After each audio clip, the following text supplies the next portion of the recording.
Well, would you turn with me in your Bibles to Romans chapter 8 is where we're going to spend part of our morning. We're starting a month-long series called The Sounds of the Season. We just sang one of the classic Christmas carols from the last 170 years or so, O come, Emmanuel. And so many of us love Christmas music. As I made a joke a few weeks ago, some of you have been listening to Christmas music since about 6:30 on Halloween night. And there's just something about it. There are entire radio stations where this time of year is where they make their entire year's budget. Because people tune in to listen to Christmas music, that means they can charge more for their ads, and they make their payroll this time of year in this 6-week period or so. And why is that? Well, it's no mystery that music connects to our heart and our mind and our soul in a way that few other things can. There's something almost magical about music, just in general. And so it's no surprise that when we start moving into the Christmas season, that music is even more magical. When you hear certain songs during the Christmas season, you're taken back, you're probably not wrapped up in the words, right? If I hear Jingle Bell Rock one more time, I'm going to go crazy. That song is not a lyrically magical song, but you might hear it, and you might go back to your kid's elementary Christmas play where they were an elf. You may hear songs like Oh Holy Night, and you might remember years of Christmas Eve candlelight services. There's so much more built into our memory of what happened with the song, that emotional recall. And so I wanted to tie into that a little bit. Over the next few weeks, we're going to be looking at 4 different aspects of Christmas and how they're embodied in some of these songs. Those 4 aspects are this: lament, peace, joy, and hope. If your family uses an Advent calendar, an Advent wreath, or any of those candles, some of those things might sound familiar to you. Lament, peace, joy, and hope. All aspects of the Christmas season. All aspects, even more importantly than the Christmas season, of the gospel of Jesus Christ. Because that's what the Christmas season is. And so this morning, I want to talk to you about lament. I want to call your attention back to the lyrics of O come, Emmanuel. This is a song of lament. Not only lament, but lament in and of itself. Even the way the song is written, in that key that has the dissonance in it, it feels like a song that's coming from a dark place. It's built into the nature of that song, the feeling of longing, the feeling of desperation. O come, Emmanuel, and ransom captive Israel, that mourns in lonely exile here, until the Son of God appear.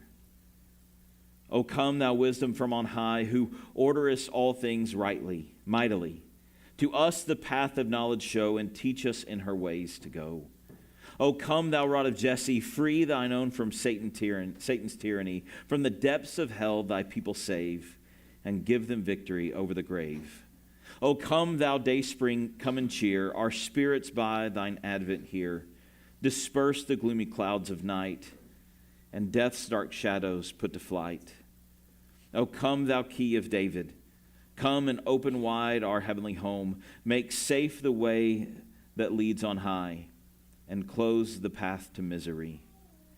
O come, great Lord of might, who to thy tribes on Sinai's height in ancient times once gave the law, in cloud and majesty and awe. O come, thou root of Jesse's tree, and in sign of thy people to be. Before the ruler's silent fall, all peoples on thy mercy call. O come, desire of nations, bind in the hearts of all mankind. Bind you our sad divisions, bid you our sad divisions cease, and be thyself our King of peace.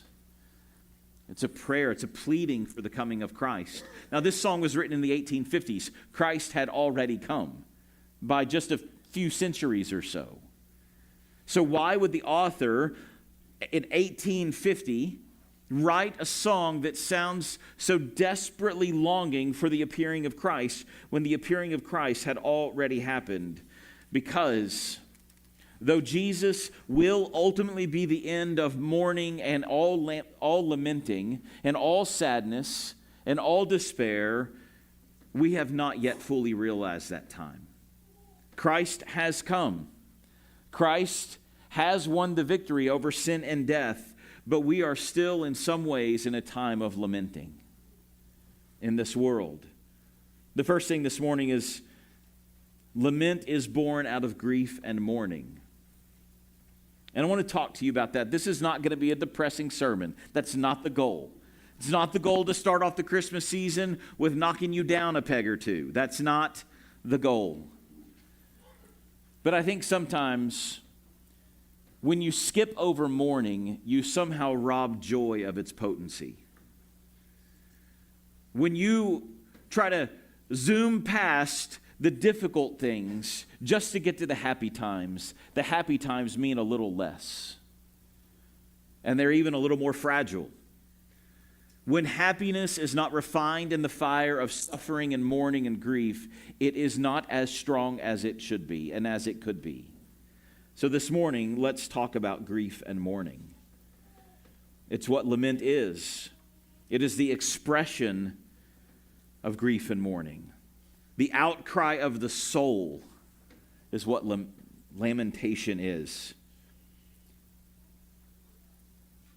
So, what does this have to do with the Christmas story? I told you to turn to Romans chapter 8. We're going to be in Romans chapter 8 and chapter 7. But before that, I need you to see from Isaiah chapter 9, a chapter that is rooted entirely in the prophecies fulfilled by the coming of Christ. And at the very beginning of that chapter, in verse 2, we see this.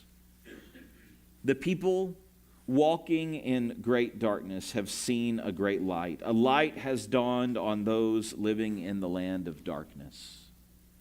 Just that simple sentence, that simple expression of the people walking in darkness have seen a great light. Yes, there is a great light.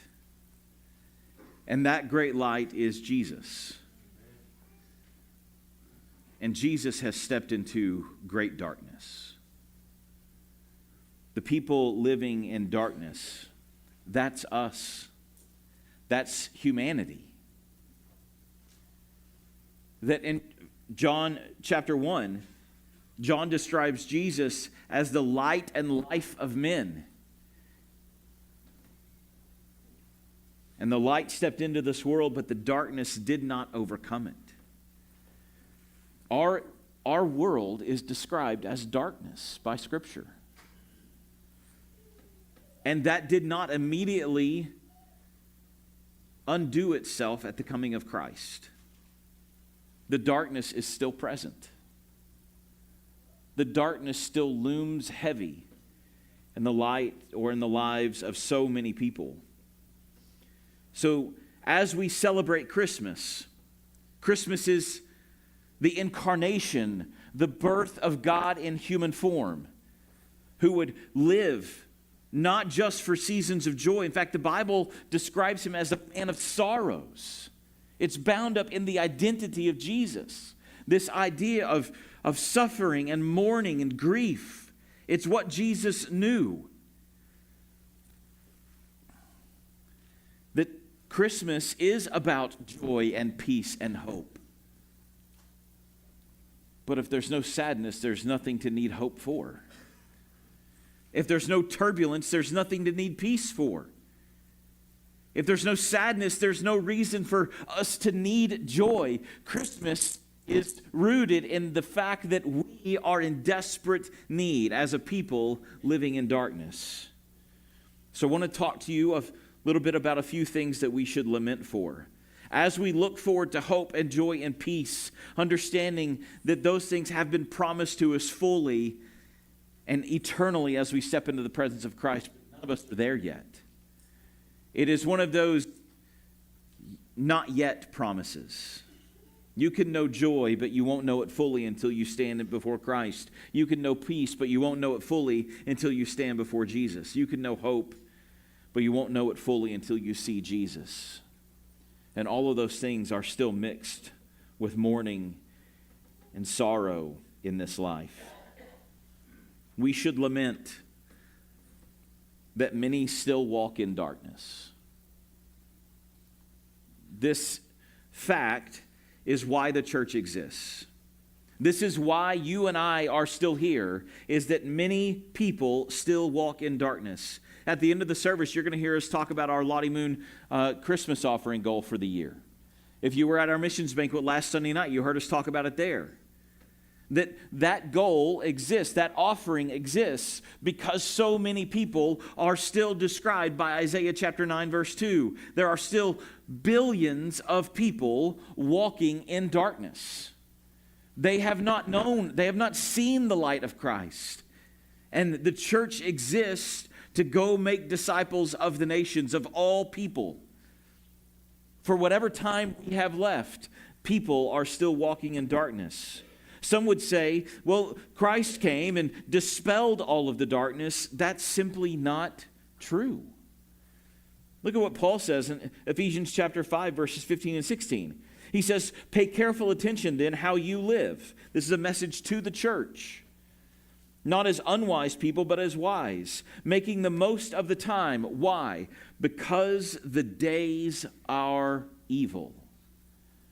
We're commanded by Scripture to redeem the time, to buy it back, to rescue it from the clutches of the darkness. Paul says in the next chapter of Ephesians chapter 6, verse 12, for our struggle is not against flesh and blood, but against the rulers and against the authorities, against the cosmic powers of this darkness, against evil spiritual forces in the heavens. Paul describes this life as a struggle. Elsewhere, Paul uses the race terminology. And I associate racing or running with struggling pretty easily. Right? I've made the joke several times. If you ever see me running, you should probably run with me. Because something terrible is happening that direction I'm running from. Or there's dessert that direction. Either way, I don't know. But the Christian life is a struggle. It is a race to be run. Paul talks about beating his body into submission so that he might be a master over it. He talks about being poured out like a drink offering. Yes, there is joy and abundance in Christ, but it is also a hard road that we must live because our hope is not in this life. If Christianity were about you building your kingdom here, it would be a whole lot easier in a lot of ways. But this is not our home. This is not our kingdom. We have no kingdom but Christ's. That there are billions of people who are still living in darkness, and this should be the burden of the church. This should be the driving factor behind almost every single thing we do, the glory of God and the reaching of the nations, because they will all spend eternity somewhere. There is an eternal destination for every human being that has ever drawn breath, that has ever been spoken and woven into existence. There is an eternity waiting each and every one of them. And Christ is the only way to escape the wrath of God. This is the message of Christmas. That Jesus came to dispel the dark shadows of night, the threats, the misery of eternal death and separation from God's grace and mercy. This is the gospel story. It is so easy for us to sanitize Christmas. That Christmas is about a cute, snuggly little baby. And I know you love babies. Someone showed up, a couple visited a few weeks ago with a fresh baby, like out of the oven, fresh, right? And I had to tell my wife and my daughters, back off. Let them get in the door. Babies are cute and they're snuggly. And we want nothing but the best. When we brought our kids home, our heads and hearts and minds were filled with what they might be and what they might do someday. We don't know those answers. Jesus Christ was born to die. He was born into a human body, the eternal God the Son, into an earthly body like yours and mine for the sole purpose of taking the weight of the sin of mankind on himself. This is the Christmas story. And we should lament the fact that people all around us are still living in complete and total darkness because they have not known Christ. They know Christmas, but they don't know Jesus.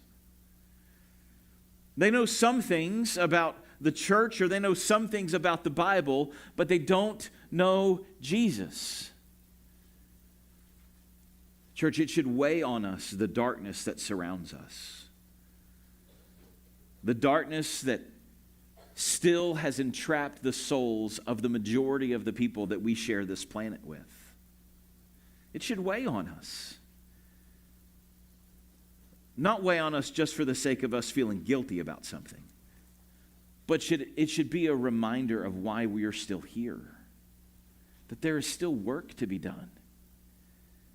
Jesus came, born of a virgin, born under the law, to redeem those who are under the law.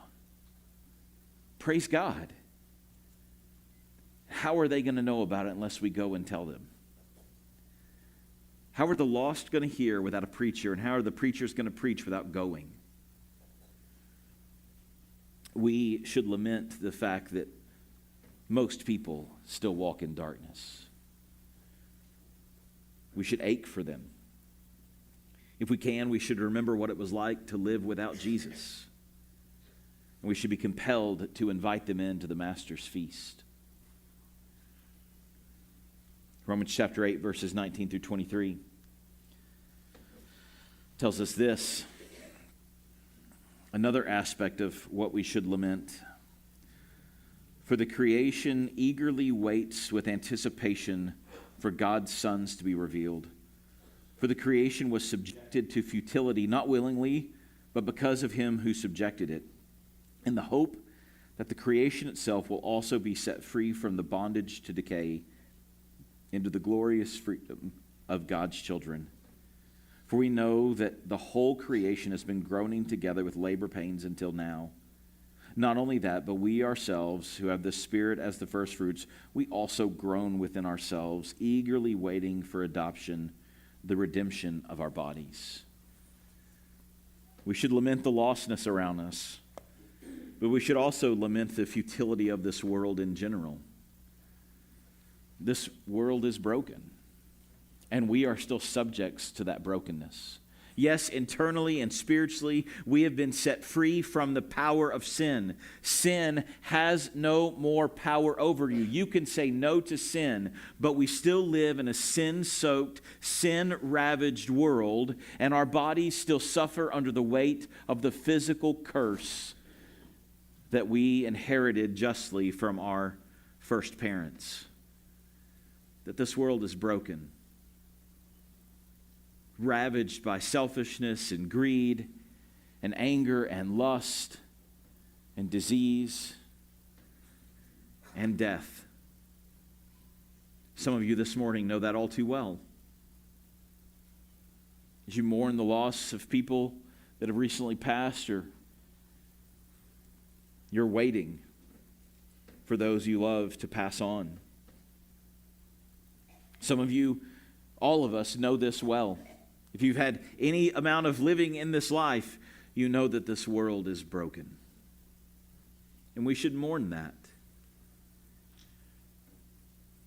This is a hard place to live. That doesn't mean it's a hopeless place to live.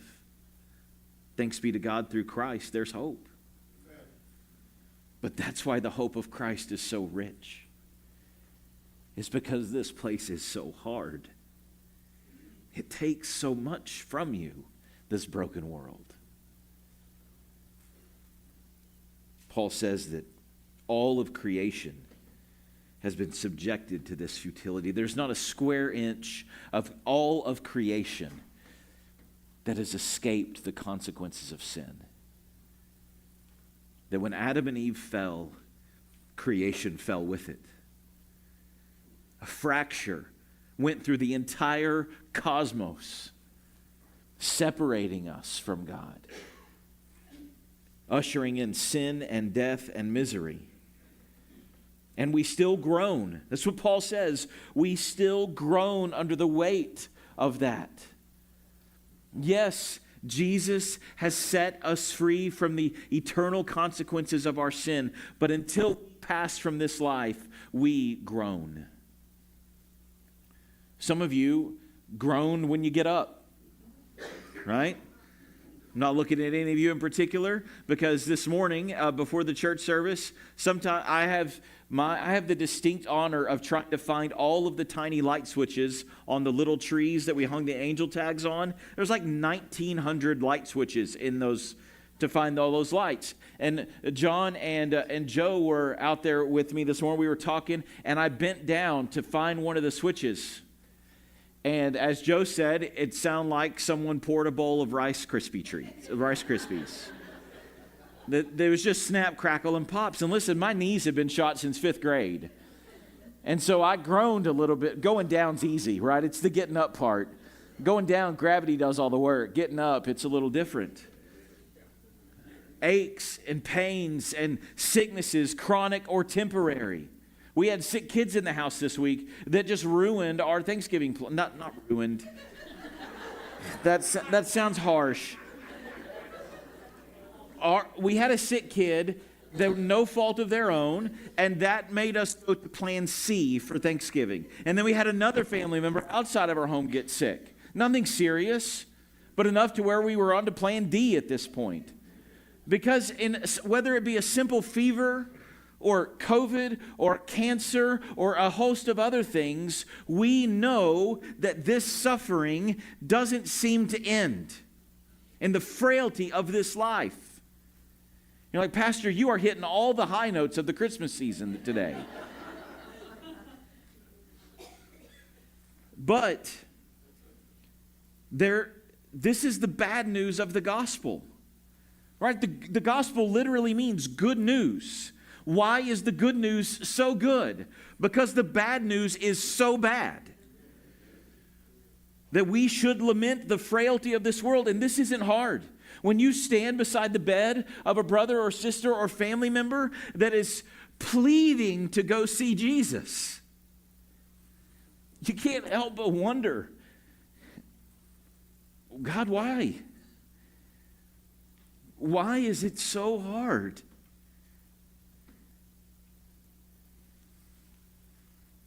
This is not a tough task for us to lament the difficulty of this life. Now imagine trying to deal with the brokenness of this world without Jesus.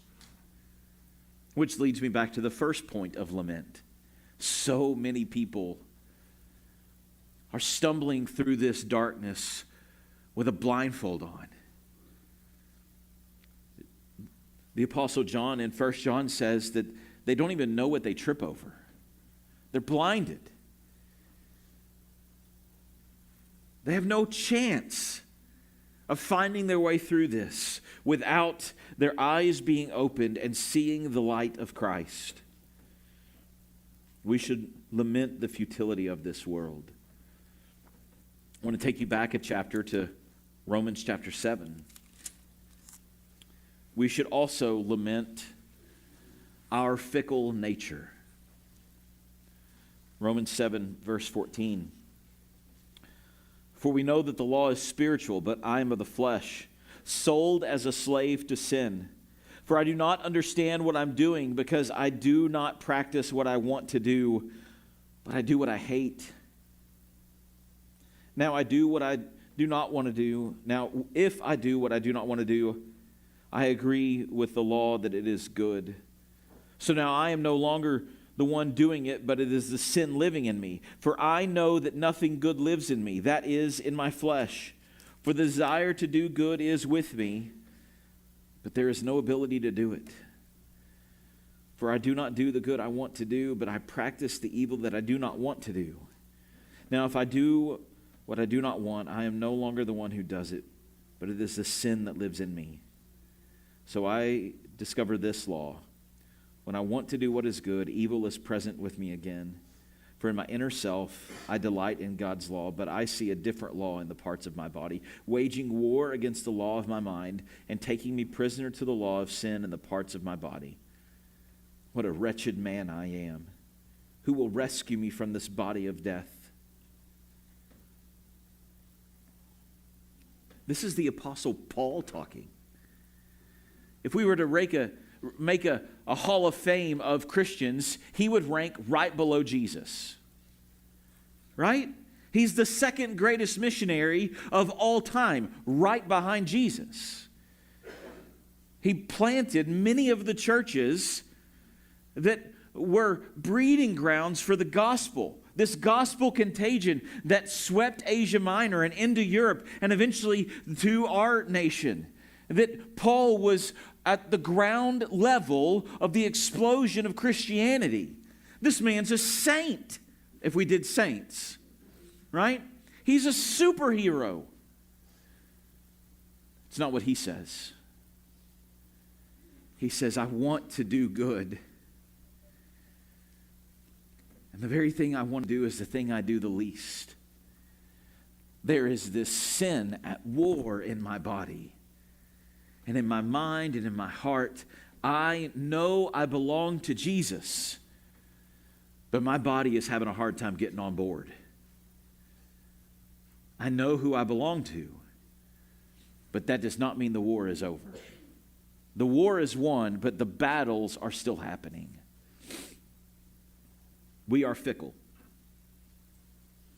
From moment to moment, depending on our circumstances or our emotions, we are fickle. We will bless the Lord and sometimes shake our fist at the heavens in the same sentence. We are fickle. That doesn't mean we're not saved. It just means we're all still works in progress. Remember the cry, the man that Jesus said, listen, all you have to do is believe. And he goes, I believe, but help my unbelief. I believe in Jesus, but there's so many other things that I struggle with in terms of doubt. I don't trust Jesus perfectly yet because I'm not perfected yet. None of us trust Jesus perfectly yet. And we should mourn that. We should mourn the fact that we're not as far along as we should be. That we're still struggling with some of the things we've been struggling with our whole lives. That we should still mourn the fact that sin, even though we can say no to it now, we don't. Not as much as we should. Jesus has set us free, and like the foolish Galatians who were so easily deceived, we walk right back into the prison cell that Jesus has unlocked and flung wide open. We go back to that same watering hole time and time and time again, no matter how disgusting and vile the water is. Jesus is not done with us yet, and we still need him. We are fickle. We should mourn the fact that, not that we're still people in need of a Savior. We should celebrate that. We should celebrate that a Savior has come for us. What we should mourn is the fact that we don't look more like our Savior than we do. Because we don't. It's just a reminder that we can't do this without him. That if we're going to be the people of God, we have to actually acknowledge sometimes we don't act like people of God. We ought to be broken over that. Not broken to despair, not broken to the point where you're saying the grace of God isn't enough. That's not what Paul's doing here. Paul says, I know that I'm at war. I know that I want to obey God, but I'm a wretched man still. there will come a day, which is what he says in verse 8, there will come a day when this wretchedness is washed away, when the groaning ceases, when all of creation sees the adoptions of the Son of God. What is the sons of God? What does that mean? When is our adoption completely finalized? At the coming of Christ. The consummation of the age, as it's been called. When Christ returns and we are made whole in Him forever, creation will be remade or undone, depending on your particular view, but it will no longer groan under this futility. And we will no longer be fickle. We will no longer be subject to the sickness of sin that has tormented our soul for so long. We will be finally and forever free of it. Not just the power of it, but the presence of it. So, I've given you 3 things that we should be lamenting over. And I want to end with this. That we should lament while also rejoicing. Because that's exactly where Paul ends Romans chapter 7. Listen to this. What a wretched man I am, in verse 24. Who will rescue me from this body of death? Thanks be to God through Jesus Christ our Lord. So then, with my mind I myself am serving the law of God, but with my flesh the law of sin. Do you see what Paul does? He's lamenting. What hope is there for me? My hope is Jesus Christ. That's what he says in chapter 8 as well. Verses 24 through 31, he says this. Now in this hope we were saved, but hope that is seen is not hope, because who hopes for what he sees? Hope is the confident anticipation of the fulfillment of promises. When promises are fulfilled, the hope is no more. Now, if we hope for what we do not see, we eagerly wait for it with patience. In the same way, the Spirit also helps us in our weakness, because we do not know what to pray for as we should, but the Spirit Himself intercedes for us with unspoken groanings. And He who searches our hearts knows the mind of the Spirit, because He intercedes for the saints according to the will of God. And we know that all things work together for the good of those who love God and who are called according to His purpose. For those He foreknew, He also predestined to be conformed to the image of His Son, so that He would be firstborn among many brothers and sisters. And those He predestined, He also called. And those He called, He also justified. And those He justified, He also glorified. What then are we to say about these things? If God is for us, who can be against us? Our lamenting can be genuine and true and real. But as many reasons as we have to lament, we have exponentially more reasons to rejoice. Because God has made Himself for us by sending Emmanuel, God with us. And when I say God is for you, I don't mean God approves everything you do. It means that if we have been called to faith in Jesus Christ, God says, you are mine. You are my son or my daughter. I have sealed you with the Holy Spirit. You are mine forever. Nothing can separate you from the love of God when you bear the name of Christ. Paul, in the same breath, says, I feel disgusting. I feel broken. I feel worthless. I feel so enraptured by my sin, I don't know what I'm going to do with myself, but Jesus does. I feel hopeless, but my hope is Jesus. I feel broken. I'm wounded by my own grievous rebellion against God, but Jesus has rescued me from it. We can mourn our sin while rejoicing in Jesus. And we should. We have much to be sad over. We have infinitely more reasons to rejoice. Because in Jesus is the life and light of men. And no matter how dark this world may be, no matter how dark our own hearts and actions may be at points, no matter the darkness that people walk in, that light and light of men shined in the darkness. And the darkness did not and will never overcome it. Jesus is our hope. He's the one we rejoice in. Let us lament the things that the Bible tells us to be broken over. But let us hold on to the promise of Jesus in Matthew chapter 5. Blessed are those who mourn, for they will be comforted. Would you pray with me, please?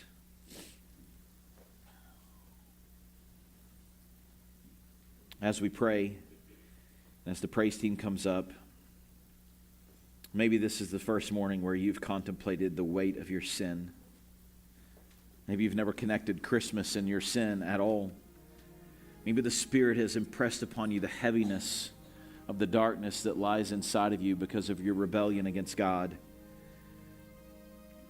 Don't dwell in that darkness. Hear the invitation of the light and light of men.